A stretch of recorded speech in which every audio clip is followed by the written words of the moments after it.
J'aurais pu me taire tout simplement parce que ce que nous avons dit était suffisamment clair. Mais devant les élucubrations de mon collègue du Rwanda, je crois que je suis obligé quand même d'y revenir un tout petit peu. Si cette organisation des Nations Unies respectait la charte telle qu'elle a été rédigée en 1945,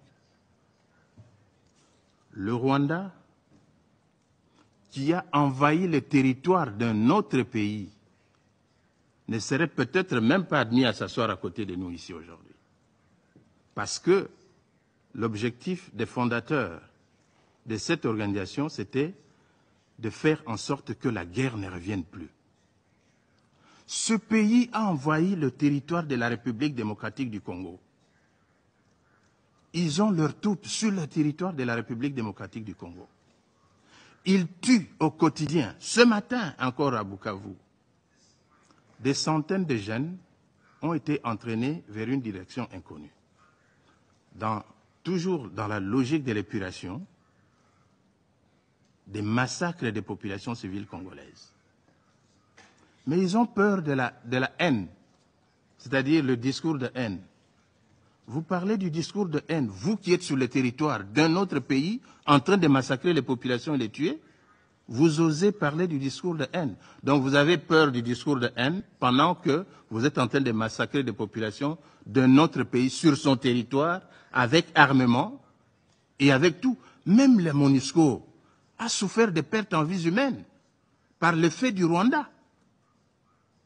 Un pays comme ça est digne de s'asseoir sur la table du Conseil de sécurité et de parler du discours de haine, et on l'écoute même. Que vaut un discours de haine par rapport à des milliers de massacres commis sur le territoire de la République démocratique du Congo? Que vaut un discours de haine par rapport à un génocide conduit par un pays membre de cette organisation? Monsieur le Président, il a parlé aussi des FDLR. Mais qui sont les FDLR? Ce sont des Rwandais. Organisez un dialogue inter-rwandais. Discutez entre vous. Vous n'avez même pas de démocratie chez vous. La démocratie n'existe pas au Rwanda. Tous les opposants rwandais sont en dehors du Rwanda. Quand ils sont à l'intérieur, ils sont tués et assassinés. Au Congo, nos opposants sont au Congo. Nous discutons. Nous avons la démocratie, même si on ne peut pas la comparer à la démocratie occidentale. Elle existe. Où est la démocratie au Rwanda? Où est la démocratie au Rwanda? Citez-moi un seul opposant rwandais qui existe au Rwanda. Ça n'existe pas.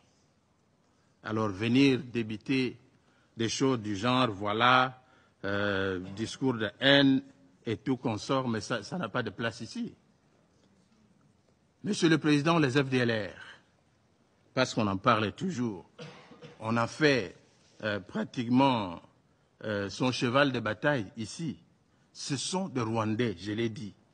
Si les Rwandais veulent la paix avec les FDLR, mais pour convoquer un dialogue entre vous, discuter. Qui plus est, ces FDLR sont où? C'est à l'est de la République démocratique du Congo. Et qui occupe l'est de la République démocratique du Congo maintenant? C'est le Rwanda et le M23. Mais nous avons dit, nous contribuons au démantèlement des FDLR. C'est ça le sens de l'accord de Washington. Tout simplement parce que nous voulons la paix.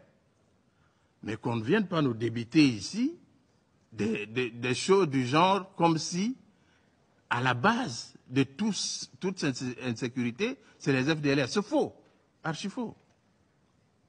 C'est l'exploitation des minerais du Congo. On ne va pas s'en départir, nous l'avons dit plusieurs fois. Nous conseillons